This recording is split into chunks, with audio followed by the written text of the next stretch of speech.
I think the biggest thing is just having the patience. That's even something actually that was shared with us from other venue owners who were seasoned and experienced. They've been running venues for decades. And sometimes impossible feats they gave us. And even one of them was literally, we needed to change the public road because the visibility wasn't enough. And I said, well, it's a public road. The best thing is that go there, talk to them, try your best not to get frustrated and get kicked out of the office like what had happened. All right. Trace, welcome to the Venue RX podcast. Thank you so much for being on the show today. I'm excited to chat. Of course. Thank you for having me. Yeah, it's a blessing. Yeah, well, this is going to be fun. I had a chance to do a little bit of research on your venue, Jacquot Vineyard, and the weddings that you do, and really cool, like to kind of learn a little bit more about you and your family and the history of the venue. For those of us who are listening or watching right now who don't have any background on your vineyard, could you give us a little bit of a background on the property? Of course, yeah. So my parents and I run the place, and so my parents bought the property back in 2011, and it was nothing like it is today. And so the vineyard that's here now, we actually planted most all of it, and so the only original grapes on the property are just a couple of them right in the reception area that we actually built the venue around. But no, originally they bought the property wanting to do a pumpkin patch corn maze. And then we found out that the property we have is during the fall time when pumpkin patches are popular. It's just not, it doesn't work. We have too low of a property. There's too much water there. And so we had to make a pivot, just as even as a, looking back on things, you're thinking about, oh my gosh, what could you have known? And we didn't know. And so you get into it and you just figure out all those little things. But we started doing the grapes because I actually had a coach of mine that I grew up with in gymnastics from Bulgaria. And he has always made wine as a part of his family tradition. And so our family does come from a long line of farmers, but we've never actually made wine. And so that was our first adventure into that because he was like, hey, well, this is something you can consider. And then we already had a couple of grapes on the property. And so we're like, you know what, why not? And it was actually a disaster in the beginning when we planted all the grapes. We had a company that we were going to go through and we were going to have them help us do it all. And then that actually fell through. And so all 7,500 of our grapes that we had planted died. Wow. So that's, there's always surprises, and it's an adventure to run a business and to start one, which without it, right, life would be boring. So I'm not necessarily going to look back and be like, man, I wish it'd been easier, but just things like that came up. And so all throughout the last 10 years, and even we started doing weddings only 8 years ago. And so once we had the grapes established of our own accord, because when they all died, we literally came back and said, okay, are we going to give this up or are we going to figure out how to do it ourselves? And so we started to learn that maybe we do what we can ourselves. And then we replanted about 3,500 of those plants now. Which is just an incredible feat. And that alone is plenty of work. So we haven't been really replanting anymore. But yeah, we started doing weddings and we've done some other small events like that too. But honestly, yeah, over the last 8 years, once we kind of got more into doing weddings that first year, it's been awesome. It's been really awesome. A lot of really cool things. That's a very interesting story of the pivot that you guys had. And just before we move on though, you did gymnastics? Yeah. I grew up actually going to a gym pretty close to here in Camas. And so I did gymnastics ever since I was 2. And then when I was 18, I was like, okay, I can either go to college and do this and explore that because I did want to go to college. And then I was looking at a couple different places. And then I was actually, long story short, born out in Hawaii because my mother was stationed there. So that was the reason for me considering going back to school in Hawaii. And so I went out there, tried out for the cheer team on a whim. And ended up making the cheer team and was like, you know what, I'm gonna make this transition. I'm gonna go try something new. And I went and did that. And then yeah, ever since I graduated from college and moved back, this has been focus.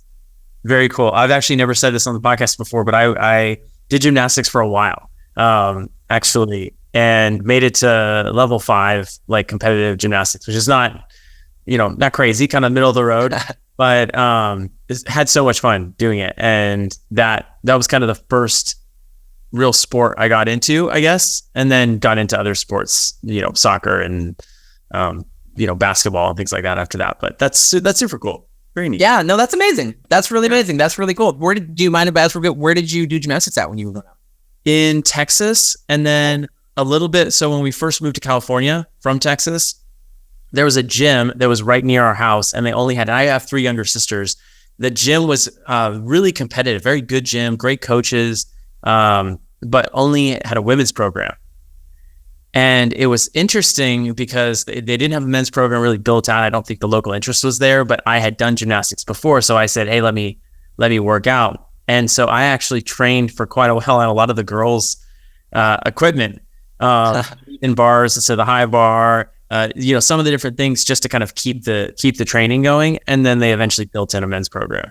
But kind of an interesting thing being on both sides of it, and some of the different things that you need to learn, different muscles you need to build, Oh, 100%. And I mean, even the only reason I usually even bring up gymnastics anymore is because all of the skill sets I learned as a kid from that, I 100% use today. And it a lot of times you're like, oh, well, how does this directly relate to something? But all of the skill sets you build really do make you who you are. They build your character. They make every sales opportunity that you have just that much better, because if you're able to connect with people, it doesn't matter how good your business is, the connection to the people is really important. And even just going to college and doing psychology, a lot of people are like, well, a business degree and all these things are super important. And I will never deny that or never say that those aren't important. But honestly, what I learned from psychology and even from growing up in gymnastics and just being in a sport has 100% transitioned to being like, this is who I am and this is the skill set I'm going to draw upon. Because as a gymnast, I mean, all my goal is to get better. And every day I'm comparing myself to who I am. In other cases, right, boys who were just like me. Because sometimes you want to compare yourself to, I do this even now with business where I'm looking at other businesses around us, other wedding venues, and I'm like comparing myself to them. And then I'm like, stop. I mean, sometimes it's good, but either way, I've learned so much. So yeah, it's a great sport. Yeah, that's super, super cool. And I love that you made that point. This is a diversion for a moment, but I love that you made that point because, you mentioned your mom, military, Hawaii, college, a little stint in cheer, you did gymnastics, like you've got these different things. Those end up being the connection points, the relational points that you end up bringing up on tours, I bet, right? Oh, yeah. to help. And that's such a wide background, a wide variety of background that you probably have something in common or some point of origin to start with on a tour to set the guests at ease and things like that. So I love that. It's very, very neat. Yeah. Help unpack a bit more of the venue journey. So 8 years ago, you start doing weddings. Was it blank canvas in the beginning? Did you do planning? Did you have a preferred catering list? Venue list? Like, tell me all of the different components of like what you offered then, and then maybe what you started adding as years went on. Yeah, no, of course. And interestingly enough, too, right now there's another venue, and they're just up and coming, and she's kind of actually in a similar position as me, but she's come to me for advice, and I've been advising them on how to start their, their venue, and so kind of even recently had this conversation about, well, what did you guys do? What was the journey like? And obviously, there's lots, so much that's happened in 8 years. But some of the main points and some of the points I think that have been the most painful for us, and this is things you can never anticipate, right? But the county that we've been in. And part of that is why bring light to it, like, unless you're going to have something you can change about it.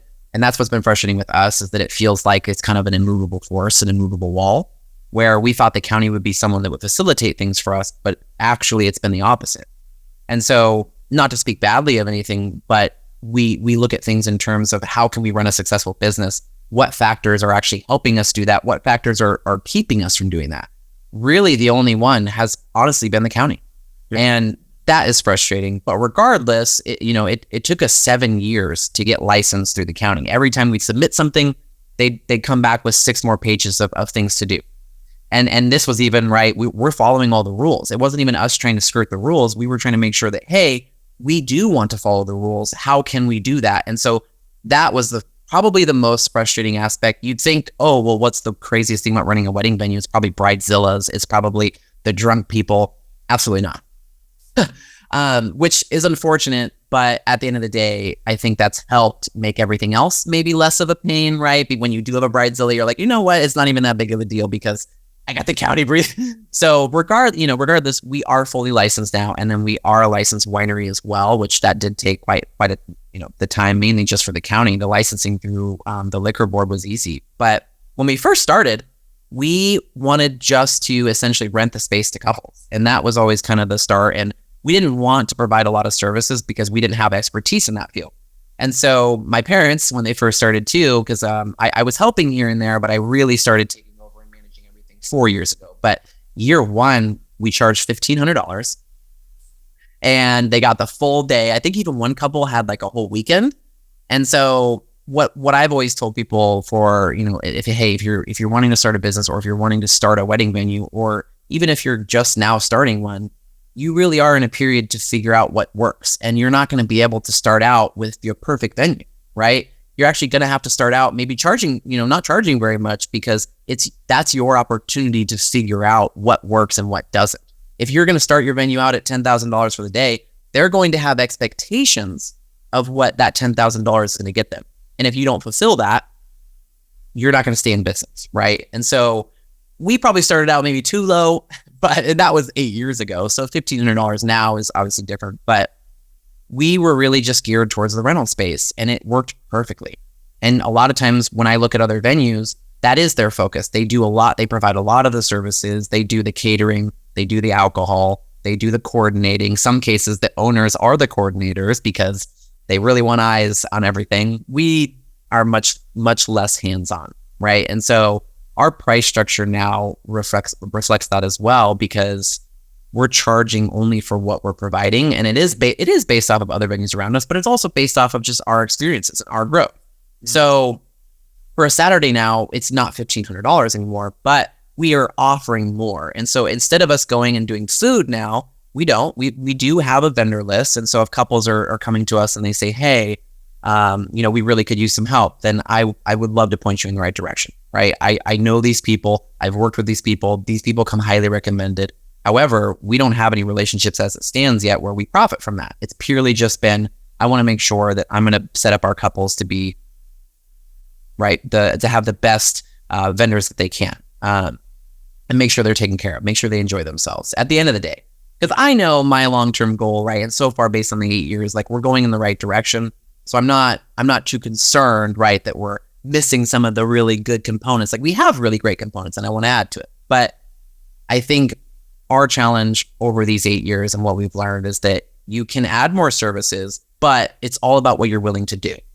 Yeah. Not to mention, the more services you provide, the more that they expect from you, the higher the expectations are. Usually, from what I've learned, you don't make actually that much more money depending on how you do it, right? And so we focused on tables and chairs. We did that from the beginning.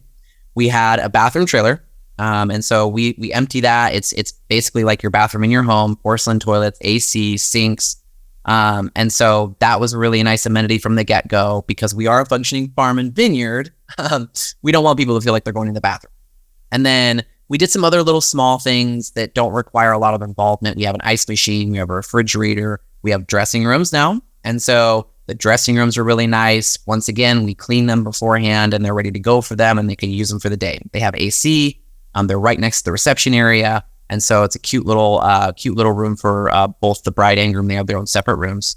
And then we have a lot of concrete as far as ADA accessibility. And so that was something that was always important from the beginning. We wanted to make sure everybody had access to everything. The county also, that is important to the county too. But regardless, in the last 8 years, we've never had anyone with any kind of equipment have issues getting around. And I've even personally been to a lot of venues that are not that way. They have gravel everywhere. Yeah. And I understand concrete's expensive, but what my parents did, and this is something that I've always been incredibly proud of, is over the last literally 8 years, they've never taken $1 in profit, which who can do that? Most people can't. I couldn't. I've even taken a profit from the business. So I don't blame people. You should take a profit. And that's what businesses are for. But they took all that money and they made the property nicer. They made it better. They made it easier for people to use. And that was always the focus. And so that, I think, is what people feel from us. And they do see that family side, or the family ran business side of things, because it is just my parents and I. And it is a personal nature, right? Our home is actually just right on the other side. Granted, it's secluded, it's covered by trees, and we're not there, like I said, to prey on them and keep watching my house. Yeah. But But just that journey, I think just us figuring out, okay, what are we really good at? And then what are some services that we can add that are in line with the rental space? And not every venue is that way. I honestly always tell people, and even the girl I'm advising right now, I told her, I was like, you're going to have to figure out what works for you, right? And her first wedding that she did, she like made the cake for him. She like did all these things. And I was like, I said, you should. And I said, guess what? Long term, you're going to figure out maybe you don't want to bake 30 cakes a year. Maybe you don't want to get up or, get up at 7 a.m. for weddings that come that early. And maybe you want your end times to be 11 p.m. instead of 1 a.m. because you're tired of getting up at 7 a.m. after cleaning till 2 a.m., right? But those are things that you have to figure out by doing it. And so just even her doing her first wedding, I was like, that is the most important thing. Yeah, so true. I have a question. As you think back about some of the different things with the county, because I know we have a lot of venue owners that are maybe pre that stage, or people who are hoping to own a venue one day, but are kind of, thinking about it. Are there some different things that you would do with the county that would help maybe streamline that process? I think the biggest thing is just having the patience. And that's even something actually that was shared with us from other venue owners who were seasoned and experienced. They've been running venues for decades. And so what they told us was that you just keep trying, right? Just persevere, and you have to keep going. And so eventually, right, assuming that you're able to follow all of the rules, and we were, and we did have to make that a priority, even though it wasn't the best option for the business. I mean, just as an example, they made us take apart the dressing rooms because there needed to be a different layer under the roof. They needed 4 staples in each of the brackets instead of 2. Granted, I'm not saying that there aren't codes that we should follow when we're a business. We have people that are congregating in our space, which means we need to make sure they're safe. However, when they made us try to put a sprinkler system in our pole building, it's literally just poles. There's no walls. It's completely open. Granted, we were fortunate that the fire department sided with us, but I mean, just things like that. I mean, they were just sometimes impossible feats they gave us. And even one of them was literally, we needed to change the public road because the visibility wasn't enough. And I said, well, it's a public road. And so they did things like that. And so the other side of things that was really annoying, the land use attorney, they ended up bringing him onto the board. And so we weren't even able to hire an attorney in that field because conflict of interest. Interesting. That's kind of tricky. Right. So if you're someone who does know an attorney or even know that side of things, then that's amazing. But most people can't afford that. Most people, especially starting a business, they're not able to go that route. And so the best thing is that go there, talk to them, try your best not to get frustrated and get kicked out of the office like what had happened, and just follow those steps as best as you can. Sometimes what the only reason that we even had an issue, and we actually originally weren't even supposed to have to go through the county. We went to the county, we saw the rules. They said if you stay under 150 people, then you don't have to become a licensed winery to do weddings on ag land, because we're at agricultural land. Yeah. And so they ended up saying, no, actually, you do have to become a winery in order to do weddings, even if it is under 150 people, even though the rules actually black and white state that. So they interpret the rules. And that's the problem why I think you'd have to go to court. But who can, most people can't afford to go fight that battle, because not only are you going to have to go to court, you probably have to go to court for a year or 2. So maybe in the future, that would be a goal. But at this point, we just had to do what they said, and we had to follow it along, and and eventually it worked. And that's what we've heard from other venue owners as well. And I've even heard from venue owners in other counties. I went to Boise for a friend's wedding, and I was talking with the venue owner there, and he said the same exact thing. He said he tried to build the facility. They wanted to put a sprinkler in it. We tried to build a barn recently. Same thing. They told us you need a sprinkler in it. And I'm like, what barn have you ever seen a sprinkler in? Yeah. I know the second that you start adding HVAC, sprinkler system, any sort of fire suppression, right? It's pretty insane. So Trace, could you describe the venue a little bit? You guys are in Bush Prairie, Washington, but could you kind of give us a word picture of what the venue looks like and how it's situated? Yeah, no, of course. It's out. I mean, like I said, so it's a 20-acre parcel, and it's ag land. And so we have the venue actually on 5 acres. So you pull in, there's an entrance, and it's a gravel road entrance, and it's a real nice loop, so it makes it easy for people. And we have a separate exit too. But they pull in, and there's a row of grapes on the entrance, and there's some greenery and stuff around the front of the house. And then they pull around, they pull down to the parking lot, and there's more grapes along the parking there too. And then they pull past the reception area. They park in our parking lot that's in the grass, and so there's a nice open area. And then they can walk through. We have a walkway to the reception area, and then we have a little kids play area over there too. So we're super friendly as far as kids go. Every wedding here pretty much has kids, so we've always had a play structure. So they have something to play on instead of finding something. And then they walk up to the reception space. It's nice and open, and it's shaded, which is really awesome. And it's a big, beautiful wood pavilion. And so a lot of people like to decorate it for their reception. We have the string lights hung up for them already. End of the night, we have a couple security lights for cleanup, and there's a nice big grass open area that they can kind of put lawn games in. And then recently, actually, we built a bar area right next to the reception space. And so there's standing wood tables. There's a nice big wood bar, and it's got our new Jacquot logo on it. And then we have our kegerator there that we offer to couples for bartending services. And then, like I said, now actually one of the other services we've taken on is all the alcohol, since we're a licensed winery. We provide the bartender, and then we provide all the alcohol as far as wine, beer, cider, seltzer. So they get to come there. Come up from the ceremony. We have a separate ceremony space, but they come up there and they get to have their drinks and eat and enjoy themselves, dance. And so there's plenty of space for them to set up their tables, have a DJ. Sometimes people do live music. And it just kind of overlooks a nice open field, and it's beautiful, and it's nice. It looks down the whole property, so it's just all open. And then there's another vineyard down below, and the ceremony area actually too is surrounded by a vineyard.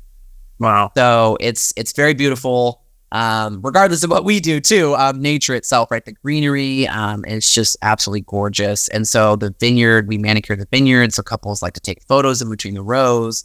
We have wood benches in the ceremony area with a shaded area that's got timber frames. The wood arbor that's there too that couples get married under. We've had the wood arbor since the beginning, and so the shade covers were new. So every winter we do projects and make it a little nicer, but it's just, it's very peaceful. A lot of people really enjoy taking their drinks out to the ceremony area for sunset, because it sets right over there. Like I said, it's just a nice field. There's another vineyard down below too. So that sounds gorgeous. I'm curious about your seasons, because you're in Washington State. Mm-hmm. And you are close to Vancouver, Washington? Yes. Yeah. So we're just right outside the city limits of Vancouver, Washington. And then we're also only 15 minutes from Portland, Oregon. So we're super close to everything. What's nice is that we're not in the city. And so that's where you get your quiet, and you get to enjoy the outdoors without, having the noisiness of the city. But then we're only about 2 miles from any store that you need. So it's very convenient. Yeah. So in terms of seasonality, are you able to be open year round? What did you have to consider in terms of like when you're open for weddings? Yeah, we right now, and that's kind of what I was mentioning before, but we're seasonal, just open from the end of May and then until the beginning of October. So we do 4 months of weddings, and then this year we have 33 events that we had scheduled, and so I think we've done almost 10 of them. And then so we have quite a bit for August and September. September was just a super popular month. And so we completely booked out our weekends for most every weekend this year, which is awesome. Yeah, my parents before, they never wanted it to be a big, an actual business. They wanted to do 10 weddings a year and then take off for the off season and travel and just have the weddings kind of pay for the mortgage there. But when I came in, I was like, we should do more events. We have a lot of opportunity here, and I'm young, and I'm ready to work hard. They're ready to retire. So it worked out really good for that. But the season is perfect. And a lot of couples come there, and we're primarily outdoors. And so if it rains or anything, that's part of the problem. We don't want our couples to get rained on. And so beginning of May is kind of hit or miss. And then end of October, pretty hit or miss. So we just always stayed within that. And then, in the last 8 years, there's only been one couple that decided to move their ceremony actually out of the open area under the arbor and into the covered pavilion area in the reception space, but only because it was 115 degrees. Dang. And I was going to ask, does it get hot? Does it get really cold? Like what is the... It's mainly pretty warm. And not too bad. Like that's why I love Washington, because even though we have our seasons, they're not really like crazy. You don't get really hot. You don't get really cold. We don't usually get a lot of snow, which I'm sometimes sad about. But no, the summer is usually pretty good. This summer, though, has been definitely warmer. I think that and in last summer, we had a couple days too. And so I think maybe trends might be changing for the seasons out here. But the grapes love that sun. And then for weddings, it's been just perfect. We always have a little bit of a breeze that rolls through there. We have a lot of shaded areas now. So people, they get to enjoy the outdoors without roasting in the sun all day long. Yeah. Yeah, that makes a lot of sense. In terms of marketing, I'm curious, with your proximity to Vancouver and Portland, are you getting a lot of folks who are finding your venue who live in the city and want to have more of a country style themed wedding? Are you getting a lot of out of town folks where it's more of a destination? What's your demographic look like? We've always had pretty local people that get married here. And that's mainly because literally the first 6 years, mainly for 7 years, we didn't advertise at all. It was all word of mouth. It was all just purely based on, we did have Google, of course, so people could review us on Google and Facebook and things like that. But we never had any paid advertising. We did social media on our own, but it was really nothing. And so now we do advertise. And so we do get more people that kind of have found us now from out of town. But for a while, literally everyone that would get married here, they live like 15 minutes from us. Why and when did you make the switch to start advertising? I'm curious. Yeah, I think, and this is kind of in line with the same thing where you look at the growth of a business and you look at what you're willing to do, right? So as a venue, we don't provide a lot of services. Other venues do, and they would tell you that that's the way to run a wedding venue, right? And then I would tell you that that's a different way to run it. But the switch to advertising was because there's only so much you can do.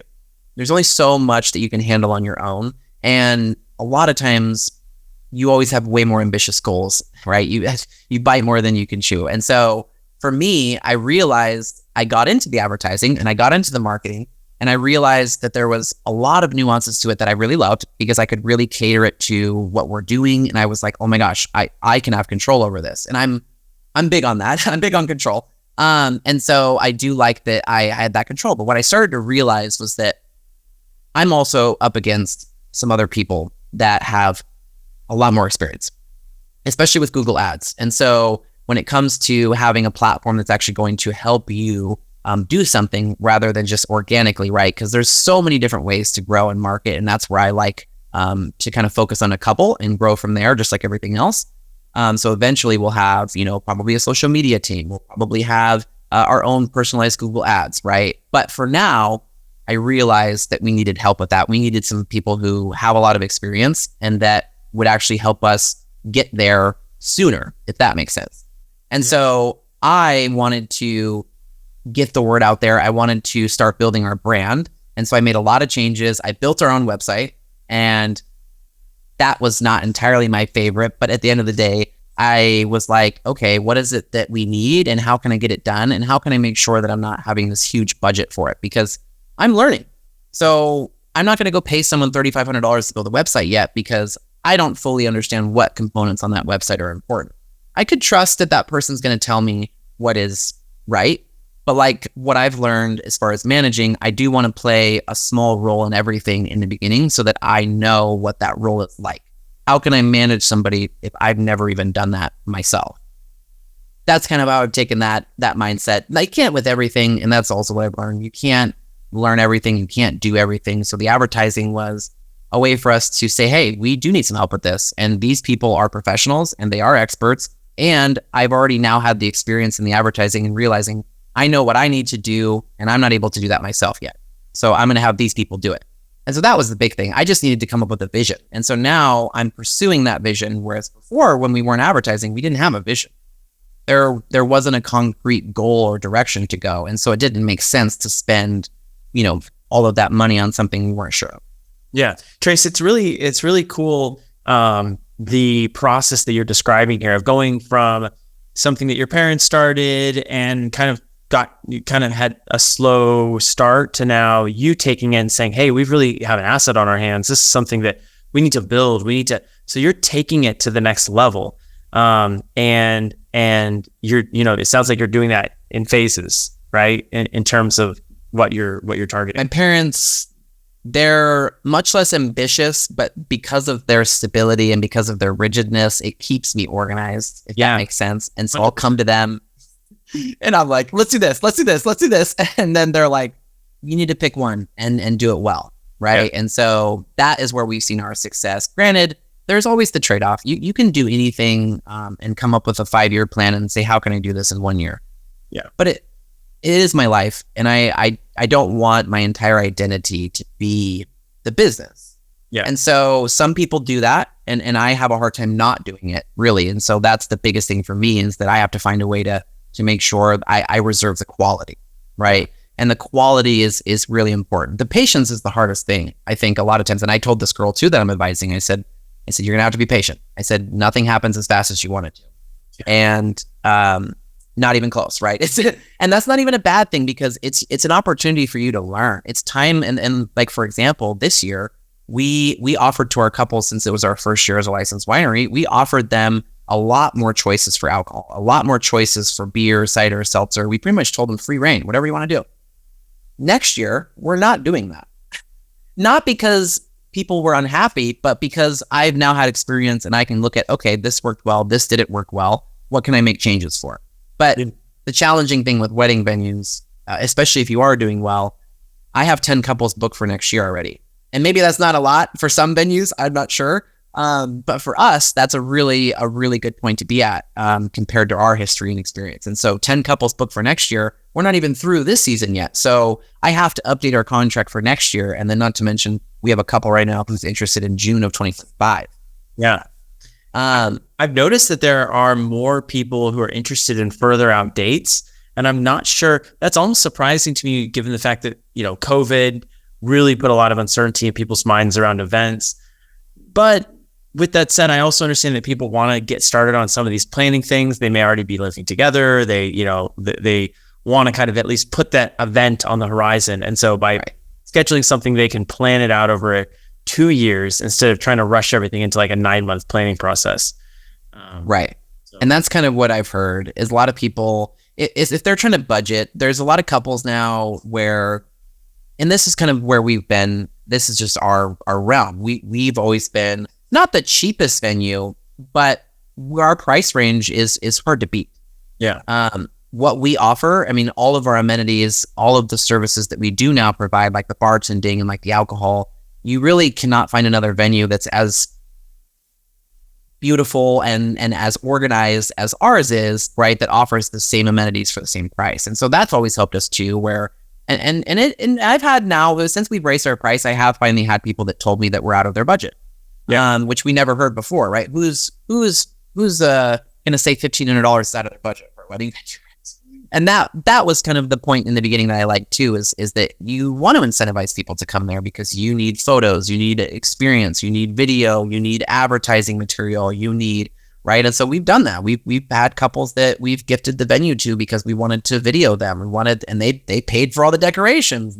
So it's always a trade-off, but we have a couple that's right, the one that's interested in June of 2025. They want to make their own wine for their wedding.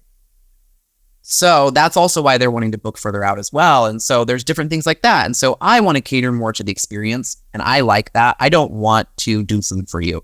I don't want to do the coordinating. I don't want, right? And so, but that's just me.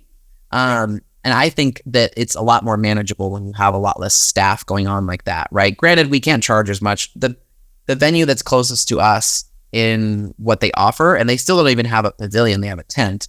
But it is a very nice place. They're probably about 12 or 13,000. And so they're, maybe if double. You compare, they're about double. So right now our Saturday starts at 6,000 and that's all of our amenities. And so if you compare what our amenities and services are to theirs, they're $5,000 more than us.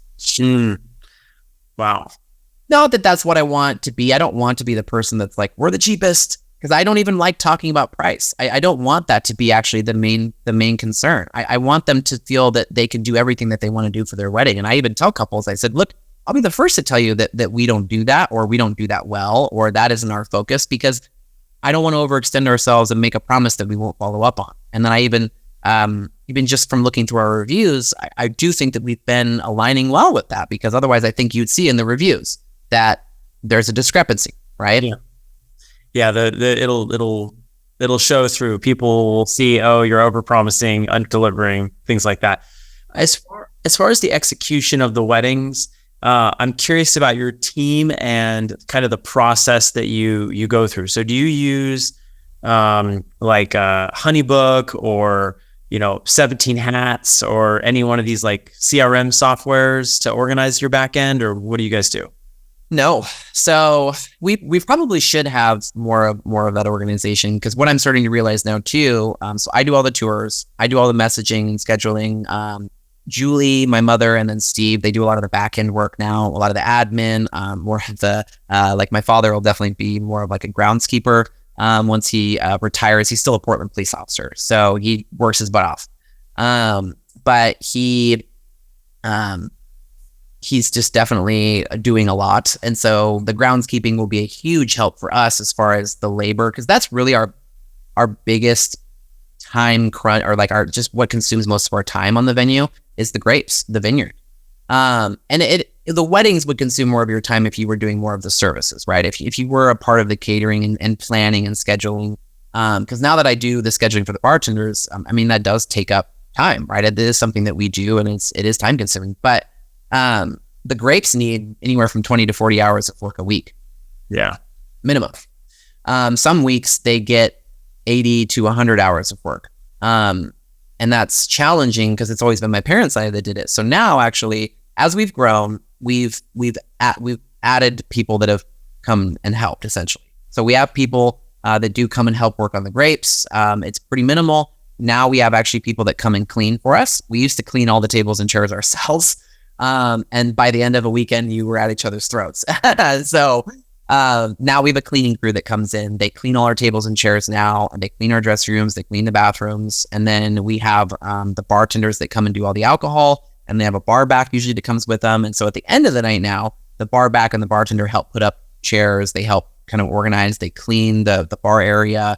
And then of course the weddings are responsible for making sure they pick up all their belongings and they put all the trash in the bins.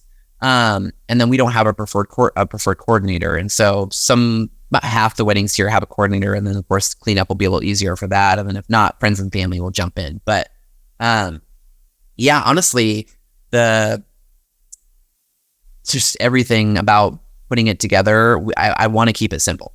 Yeah. And I've only realized that the more you do, the more complicated it gets. And you start to realize that this extra work isn't worth the extra income.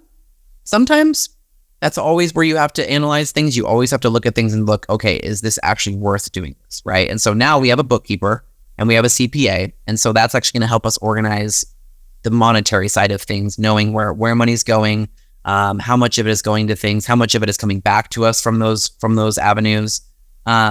But when it comes to the advertising, no, it's all me messaging. And so right now, to share of my own detriment and my own faults, I have a really hard time keeping up with messaging people who have not responded. Right, I'm very good at keeping up with people who are actively messaging, people that have toured, right, of course. But now what I'm starting to realize is a challenge. Over the last few months, there's been several hundred people that I talk to. And so it is a benefit, right? So the more people you reach out to, the more people you're in front of, the better chances you have of booking more weddings, more events, right? And so that's where I'm starting to realize that I can't keep up. The follow-up stage is so tough, especially when you have a lead, that comes to you and maybe they like check the venue out and it's gorgeous. They look at you on Instagram or whatever, and then they're like, they're going to go do something else. They got distracted. They're off doing whatever. And you want to talk to them, but it's like, you have to go and like follow up with them. And sometimes they won't pick up. And, then maybe you're texting them, they don't text back. And then 5 texts later, then they will text back. So yeah, it's the lead follow-up process is. Yes. So I think that's where, and I actually did set up my own Excel spreadsheet that organizes all the messaging, much like a CRM. And so it just had their name, their contact, when I last messaged, when they last messaged, and then whether or not they booked. And that was how I kind of kept track and kind of kept an organization to it. But no, I'm very responsive. People share that they love that. I think that's a really good aspect about any business, of course, right? And so you want communication, really good communication. So the more you do, that's also where I feel like you kind of have to reflect, because you don't want to lose quality in that, right? And I had people that started to, I would miss messages.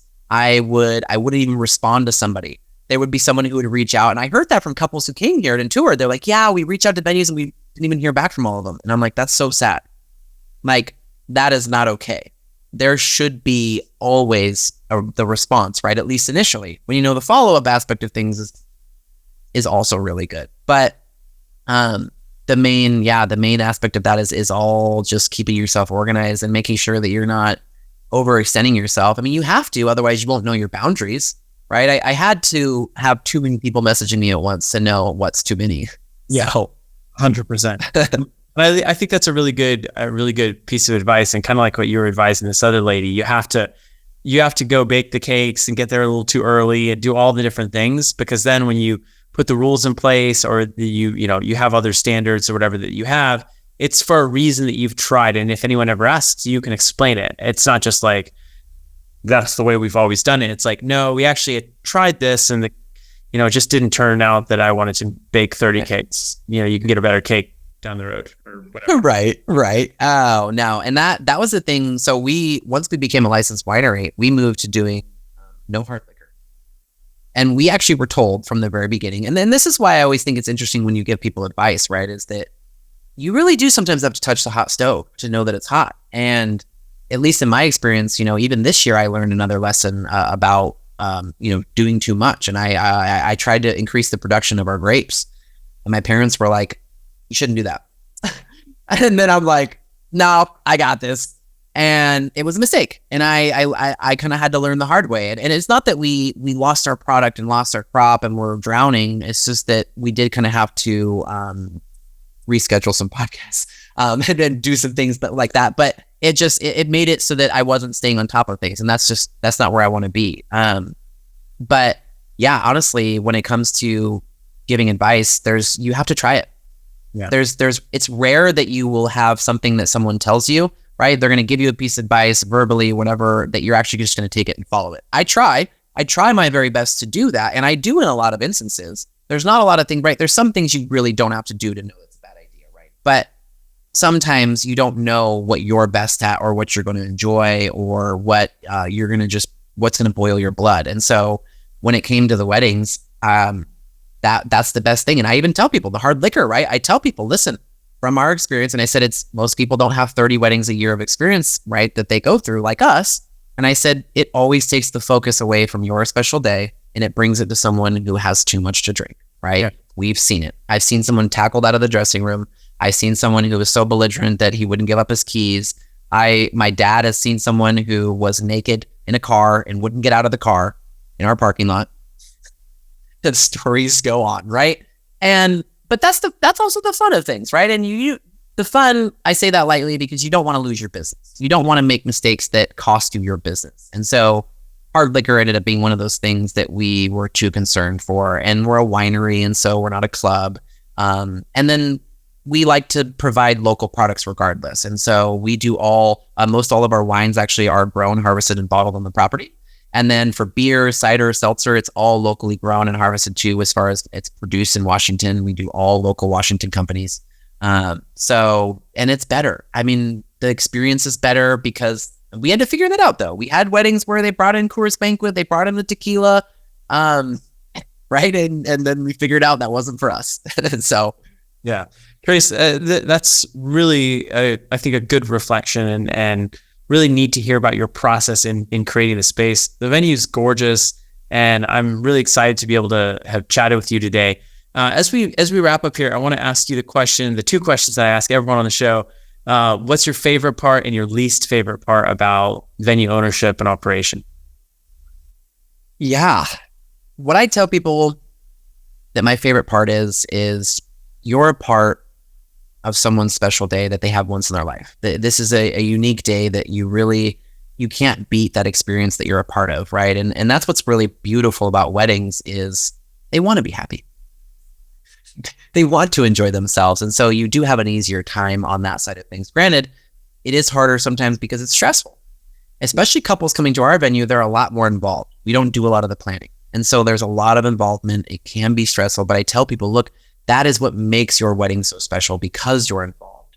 And when I get to hear comments from people that it was the most wonderful day, that it was beautiful, that they enjoyed themselves, that everything was perfect, you can't beat that. That every single time, that keeps you going.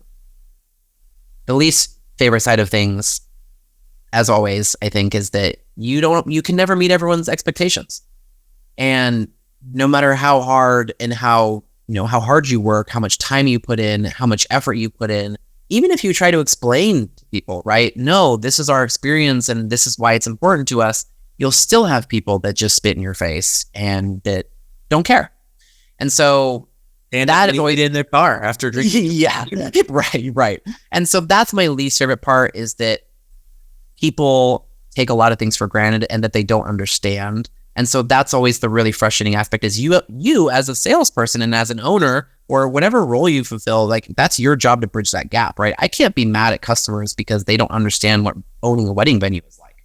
I used to be, but now I understand that's not the point. That it's actually my job to teach those people, right? And it isn't always teaching them in the way that you think. And this is back to even just a piece of advice to give to people based on this, is that every bit of advice and anything that you tell people, right? You want people to do things at your venue because you care about your venue way more than they do. So you have to frame what you're saying in a way that's important to them, not in the way that's important to you. So when I go out there and I do my briefing every morning, so, we do weddings and they come at 9 a.m. and they can start decorating. They have the full day, right? And so at 9 a.m. when they show up, or whenever they do, I'm out there and I give a 5 to 10 minute briefing. And I tell people, listen, hey, I need you guys to make sure you lift up the tables. I said, if you guys drag them, the locking mechanisms might collapse on you or a guest later at your dinner, right?